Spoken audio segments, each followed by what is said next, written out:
All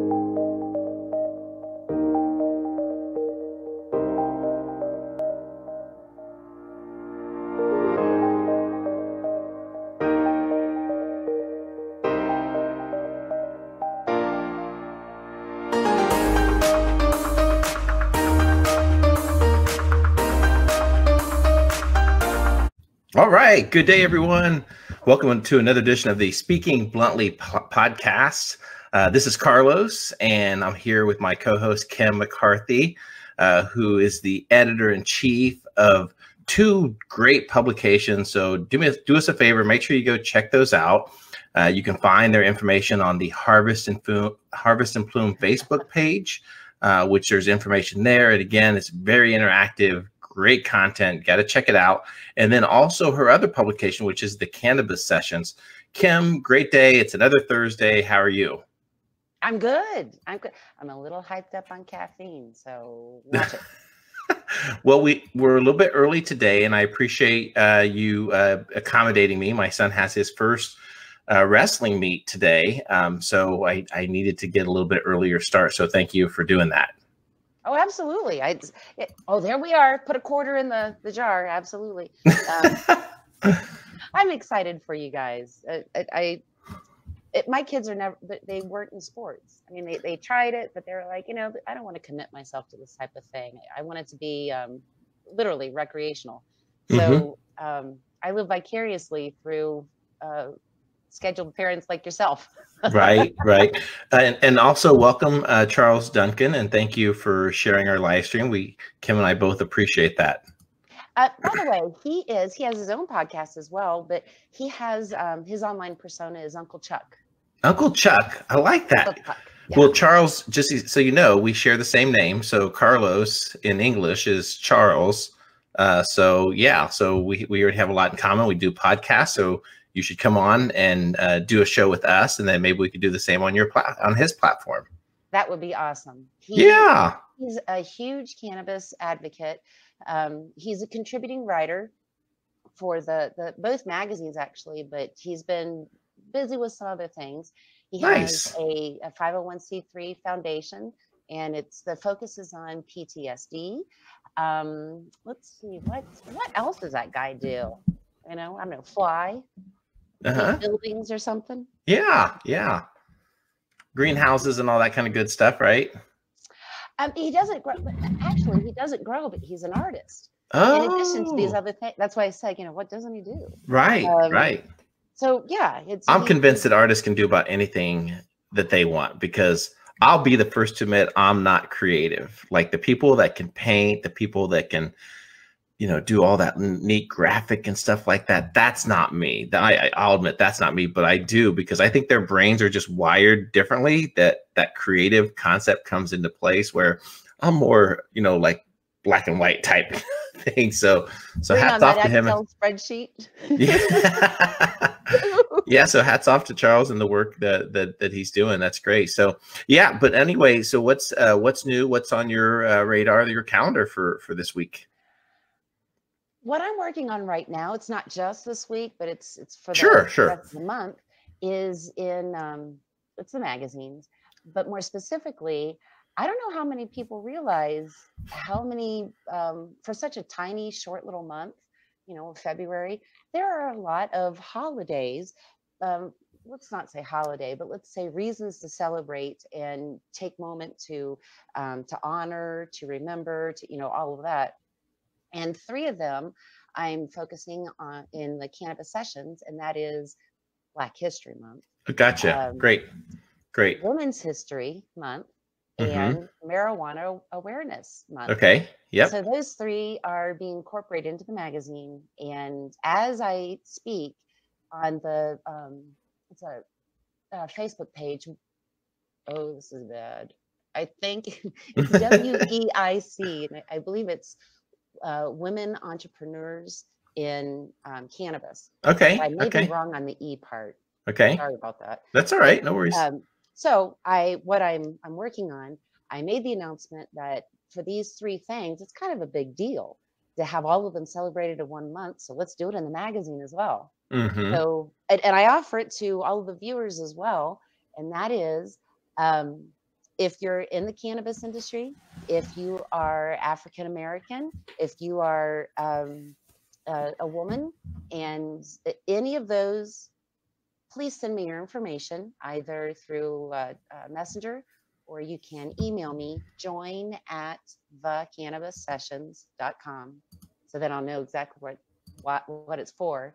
And I'm going to be featuring you guys, you know. So nice. It'll just have a little blurb to say CEO XYZ or Acme, you know, corporation, whatever, your location. Of course, I'm going to have links in there so you can go directly to all of their web pages or social media, wherever they want me to direct the readers. But yeah, send me your information so I can get it into the magazine for February 1st distribution. That's terrific. Hats off to you for doing that. I am just a absolute firm believer in terms of the diversity, the economic opportunity to incorporate all those with different backgrounds in this industry. And I think that with hemp and cannabis related businesses, it's very exciting to see the diversity that's coming into play, both, you know, with different people with different ethnicity and the female entrepreneurs. And it's exciting to see that. And here's why: because I associate this industry right now with a lot of like freedom and liberty. And I know that may sound like a little bit, you know, wish-washy in that, but I think it really ties to medical freedom and that association with people being able to take hemp, whether it's, you know, the hemp products or even the cannabis related products, to really enhance their quality of life. And so I think that ties directly into the impact of us all equally.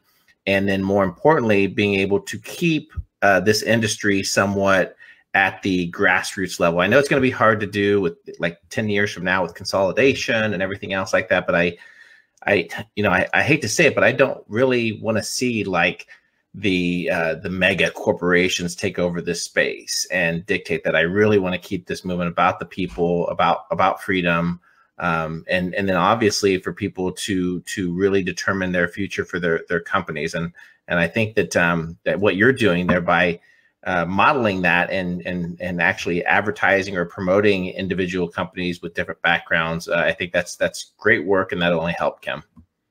Well, thank you very much. I appreciate that. And I agree with you that it is exciting to see all these people and affiliated businesses, ancillary or otherwise, coming in to touch the market. You know, I mean, I don't want to say flood. I don't think that's the right word for it, but there are a lot of different touch points in this emerging industry that people really focus on the product side, and ancillary wise, there's a huge market, huge. Sure. The people who are contacting me to have their logos and their headshots, and, you know, women, Black or cannabis oriented. And, you know, I have specific cannabis focused CPA firm, cannabis specific PR firm.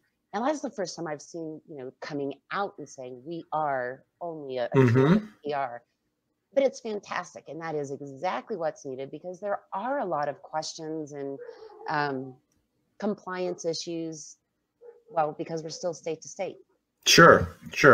Yeah, it is. And, you know, right now in this space, as we're still growing, we're still evolving, you know, quite a bit. I think that the important factor to keep into consideration is that there are states who do have these programs. So whether your state is legalized or not, that there are states similar to Michigan who are looking at that particular model and saying, hey, you know what, we want to ensure that, you know, the people that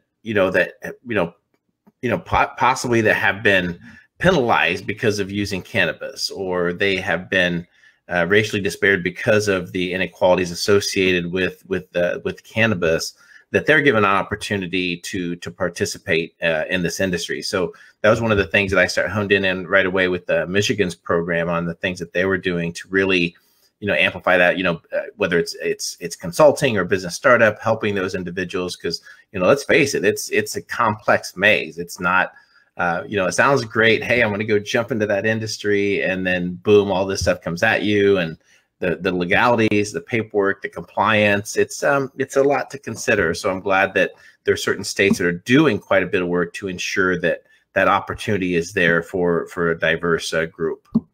Exactly, and I think that people need to understand that even though we speak about hemp and marijuana, that's right now, it's the way we can distinguish between both sides of the plant. Just saying cannabis can be very misleading, and people assume it's only on the marijuana side. But even though cannabis being one plant, it's definitively divided. What can you do on the hemp side? What can you do on the marijuana side? And there isn't a lot of crossover between the two right now. So having an understanding and a broad spectrum from which to choose, that's extremely important. Yeah. You can't just take any old EPA, it has to be someone, well, you could, but, to take full advantage of someone with that kind of credentialing, it's someone who also knows the cannabis laws. Sure. And that's a great point. And, one of the things I would recommend for anyone getting a startup is to find a mentor, right? To find someone and that's the really cool thing that I love about this industry is that every step of the way that I've been in this space, never have I met one person that shut the door or that wasn't willing to listen or listen to help. And you don't find that in a lot of industries. Now, I know that it can be cutthroat. Don't get me wrong. I'm not that naive. But at the same time, whether it's taking advantage of, free platforms like LinkedIn, where you can join for LinkedIn and you can navigate. I think in the course of the past year and a half, I've made probably over 400 connections as it relates to this industry. And, they can message and, share information. I know I had people that have shared their pitch deck, their presentations, and said, hey, what do you think, and stuff like that. And I reviewed it. So it's very important. I watched today the new next round of cohorts in the January Canopy Boulder mentor program for the accelerator. And boy, you want to talk about an exciting group. I believe there's 15 to 20 different companies, different backgrounds, and everything related to media, to certain products, to technology. It's just an exciting time, and it was like a 30-minute presentation, but I was engaged in the whole thing and just amazed at the individuals that are coming across from different industries and joining. And in fact, I need to look at my calendar, but there is an opportunity to meet the next round of cohorts in Boulder that I may be heading your way, and maybe we have an opportunity to meet in person, Kim. I would love that. Yeah. And we'll do it live. Facebook. There we go. We'll do it live. From, same place. So that's when you actually see each other, the physical structure, and you realize, I didn't realize you were that old, or you were that short, or, What are you trying to say, Kim, that I'm old and short? Thanks a lot. I'm just kidding. No, I'm just kidding. There is a couple different things that I did want to share as it relates to our industry that, kind of caught my eyes. I didn't deliver on, I will get it done next week in terms of talking about different legalities and programs that are coming up. But I did want to share this because I thought this was for our upcoming crop season, that the USDA has announced a pilot insurance program and coverage for hemp growers. And you can find this link at usda.gov, where as it relates to the Risk Management Agency today announced a new crop insurance option for hemp growers in select counties of 21 states in 2020. The pilot insurance program will provide actual production history coverage under this program. So again, it's eligible producers, certain counties in Alabama, California. There's numerous states there. So again, I thought this was pretty cool that you see that the reforms are slowly happening in our space as it relates to hemp insurance, all those things that most industries can take advantage of. And we're still working on that banking finance rule. But for the government to come a long way, ensuring that, because it's a significant amount of money, significant amount of risk as people do grow hemp. And it's nice to see some of these traditional programs that have helped certain industries be applied to ours, Kim. Yeah. I think what a lot of people don't realize is how much we don't think about say from an insurance perspective, I would have to think, at least from my personal perspective, and I grew up in Ohio, so surrounded by farms. My grandparents are farm, non-producing, but, I understand the mentality and the lifestyle. But people usually don't realize until there's a frost in Florida, they don't realize the impact that farmers have with their crops.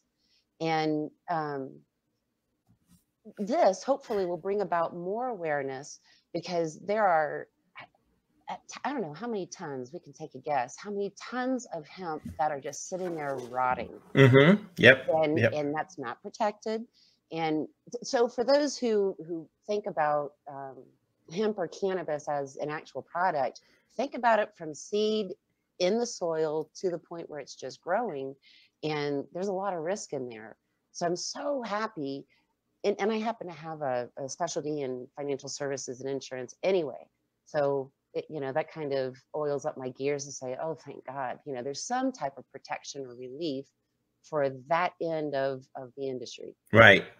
Yeah. And just a little bit of word advice. And I'm going to try to, in our podcast, like always, going forward, having a resource or something and doing a lot of value added into our podcast, Kim, just to kind of help, because I think that's what it's about, right? That's why we do this, is to help people and share information. So one of the things that I heard repeatedly going through different hemp programs, whether it's Purdue Ag or different programs, Hemp Industries Association, the Midwest Hemp Industry Association, is prior to planning is to always know your buyer. And that's a different thought process as it relates. So as many people are going to be excited about growing hemp, that as you start to think about whether it's your business plan or growing, it's know your buyer. It's just so important to establish your end product and who's going to be purchasing, because it's going to get a lot more competitive in this space. And even some of the financial models are being drafted, and as it relates to how expensive it is, because it's at this point, it's still very manual when it comes to actually harvesting the hemp, the labor intensive portion of that. And labor is not cheap. It's very expensive. And as we start to, hemp becomes bigger and more hemp is imported from different countries where labor is a lot cheaper and of that nature. So just think about that prior to jumping into the space in terms of, who is going to be my buyer? What am I specifically going to be targeting? Because the last thing that you want is to be planting all this hemp, growing, having a successful crop, and then no one to purchase at the end. And that would probably be the most devastating thing, is to be sitting there, exactly what you alluded to with it rotting out or getting mold or anything like that, Kim. Exactly. And I don't mean this to be a self-serving pitch. No, go for it. Excuse me. I'm still getting over bronchitis. I'm forecasting March. It'll go live. I am partnering with Chromatic Clouds. They're classifieds, and they're doing a buy-sell. You have to be a member with them, but it's very inexpensive. And anyway, classifieds for buy, sell. What is it? Distillate? Is it biomass? What is it? And they're pairing each other up. It's a private direct buyers club. Yep, absolutely. Yeah. That's very cool. Help that a lot too.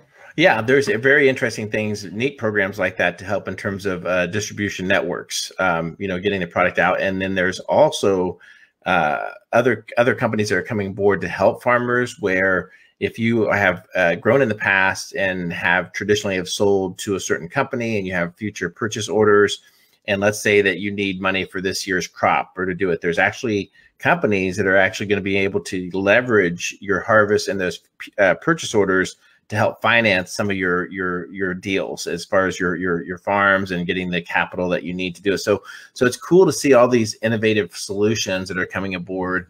It was just a matter of time. It already happens for most industries that's happening. And now to see that, like some of the legacy type industries, some of those companies that provided those valuable resources and solutions are jumping into our space. Yeah, it's just going to keep mushrooming out of, from a single cell, and it's just going to keep dividing and growing and growing. It goes back to the excitement. It's, a little tender at times, but it's all exciting. It's all brand new. And the benefit, though, that we do have is that we, as in term, human beings involved in any type of a professional business is that we are professionals and we are smart, at least to an extent, to say, I've been doing, let's say, accounting. I've been working at a public accounting firm for the past 20 years, and now I want to transfer over to the cannabis industry. Well, you're in luck. You already have 20 years of experience. Yep. You know, and building on that, you had mentioned earlier about something to the effect of employment and how the industry, luckily, that is my area, being in people strategies. And I agree with that other comment that things are changing. You can't take everything for face value, such as if you were incarcerated or you have any type of a cannabis crime on your record. Your record. How's that going to affect you in terms of employment, employability? Yeah. And I say for that, and I posted this on social media. Talk to me. You know, it's if you're in the industry and you can't talk to other professionals about what you do, how you're contributing into the industry, then my opinion, get out. You need to be helping others. And that's exactly what I want to do, is to help at least guide some of these people who are coming out of incarceration or having something on the record, as well as talking with corporations regarding their culture. Yes, that has to change as well. Yep, absolutely, so, absolutely. That's great. That's great advice, because I think in terms of, you know, when people tend to either hire, or what they go with, it could be family, friends, which may not be the best idea, but at the same token of having companies like yours that can help solve that strategy as they go into it, it would be nice to be able to have that solution in place as you go into thinking about your business plan, that, hey, this is not X amount of people I'm going to need. Okay, whether I'm going to be a dispensary or a grower, how's that apply, and where's that labor come into play? And we've seen it numerous times. I think it was in Canada, I think was a prime example, where one of the early growers, or I can't remember how many acres that they planted, and when it went to harvest, there were not enough workers to harvest, because it was a big grow, it was massive. And needless to say, it was probably over $1 million that went to waste, because the crops just sit there and literally rotted because they had no labor to go in and do the harvesting of it. So yeah, it's something definitely to think about, Kim. Yeah, well, that just makes me sad. You know, all the energy that went into creating rot. You know, I mean, maybe it comes into a compostable product, but that's a shame. Yeah, it's happening, and hopefully we can start trimming. Well, pun intended. Love it.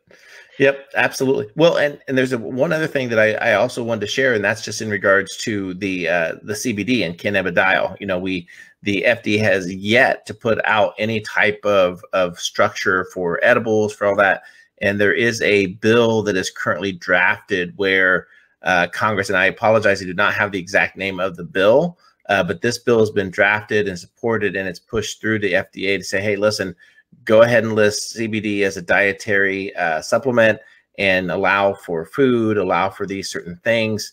And they're going to try to, you know, put a little bit of pressure on the FDA to decide. Hopefully they don't do it too harsh, where the FDA goes the opposite way and says, well, you know what, if you want us to make a decision, then here it is. And it's going to be harsh. So, you know, we still have that, you know, kind of to work through and navigate as we start thinking about this next year. So it's a very, it's a volatile industry. It's, you know, continuously evolving. I think it's so imperative to stay plugged into different networks and different, whether it's a newsletter or some type of a organization to be involved to help navigate through. It's one of those things that you don't want to go out there, and exactly what you said, if you can't put yourself out there to go out and professionally network and meet people and talk and all that kind of good stuff, you might want to consider a different space, because there's just so much to learn in this industry.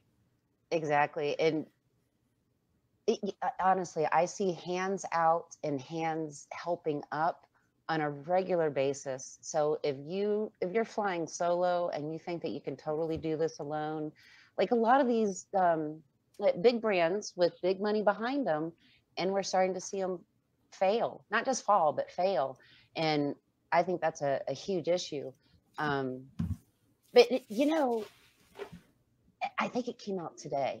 There was, I know I'm going to mispronounce his last name, but Representative Tony Cardenas. Okay. I don't think it's Cardenas.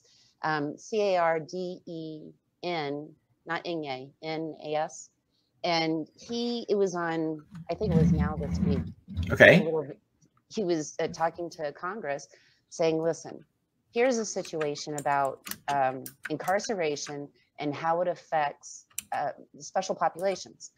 And not even talking about what they're incarcerated for.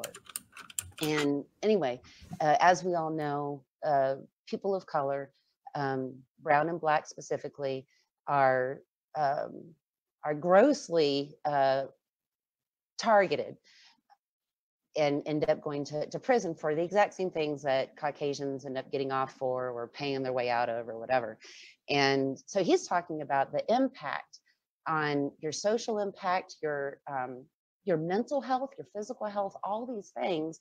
And then he brings it around to cannabis. And this is exactly why you need to have a completely different conversation surrounding cannabis, because it's about the health of our country. And it's about what this plant can offer in terms of health in many different areas. He's not talking about it from the traditional talking points. And I loved that. It was well done. Yeah, that's terrific. That speaks volumes, and there's more and more people who are starting to advocate for those things. So some of the labor laws I think are definitely going to be changing, as I know that there are certain states where rec and medicinal is passed, where they're instructing employers that, hey, look, you really can't be, if someone has a prescription or if it's medical, in those situations, that you cannot necessarily terminate. So the labor laws and the are starting to catch up with the policies that some of these states have instituted. Yes. Yep. So what's on your radar for, let's see here. So it will be January's publication coming out pretty soon, or February's? February's. Yep. The first of the month is when they're distributed, and very excited. The cannabis sessions, the focus is on the February holidays, things to celebrate. So, of course, I'm celebrating Black History, Women History, and marijuana awareness. Mm-hmm. And Harvest and Plume. That's going to be love, peace, and happiness. Oh, I love it. I love it. That's great. And I've had featured, his name is David Lawrence, and I featured his artwork in the magazines before. He does a lot of really cool cannabis and hemp painting, and he's based out of Oklahoma. And anyway, he's also of the Choctaw Nation, and he's going to be offering some nice peace pipe and historical either artwork or information to go along with all that. So awesome. I like weaving all of that together. Mm-hmm. It's possible. Well, I'm looking forward to that one. I know with all your work and I take my time to go through again, because I just cannot explain enough that until you actually experience. And I always say, like, I call it interactive content. I know you have what is it that you call it? Learning or AI? What do you call the type of digital? I'm sorry. Oh, that's okay. My background is in training and development, organizational theory, all the people stuff. So the format actually has adult learning theory designed into it. Thank you, adult learning theory. There you go. It goes along with, it's not just, I call it the experience. You have to have the experience to see what it's like to be interactive with it. Mm-hmm. And then it's knowing what content is really, it's kind of like being an artist, a sculptor. A sculptor can see what's in there, and they just remove the excess stuff, where other people think that they have to like draw it out and create it. And they're like, no, I'm just removing the stuff. That's kind of what I do through adult learning theory, is I remove the fluff that just takes up space, and I incorporate the information cognitively, what you're going to attract, what you're going to latch onto, which helps with bonding with your audience. Yeah, and it makes a great experience. So like I said, I like to take my time. I make sure to grab my either nice cup of coffee as I'm going through my CBD infused coffee. There you to go. go through it. So Kim, so yeah, so by the way, there's going to be an article in Harvest and Plume about the benefits of CBD coffee. Nice. I know I enjoy my CBD coffee. It gives me a smooth lift in the morning without that caffeine jittery type feeling. So yeah, but I commit to you. This is what I commit to, Kim, is that next week I will go through. I will get those publications, that information listed as it relates to CBD, so that way we can talk through some of those. It's just such a huge, and I'm taking this material directly from the Marijuana Manifesto, the Cannabis Manifesto. It's a book out. There's an accompanying PDF that's there. Unfortunately, the PDF, I can't click the link, so it's more to copy and paste to go get it. And I'm very much like, one of the things that I've learned in this industry is to ensure to always do your due diligence and never take things at face value. So, go inspect what you're getting ready to share or anything to kind of validate that it's truly research, it's truly valid, sources, because there's been a few times that I've been like, okay, I got to go delete that post because that wasn't truly what was happening. This is very, very true. Yeah, exactly what you said.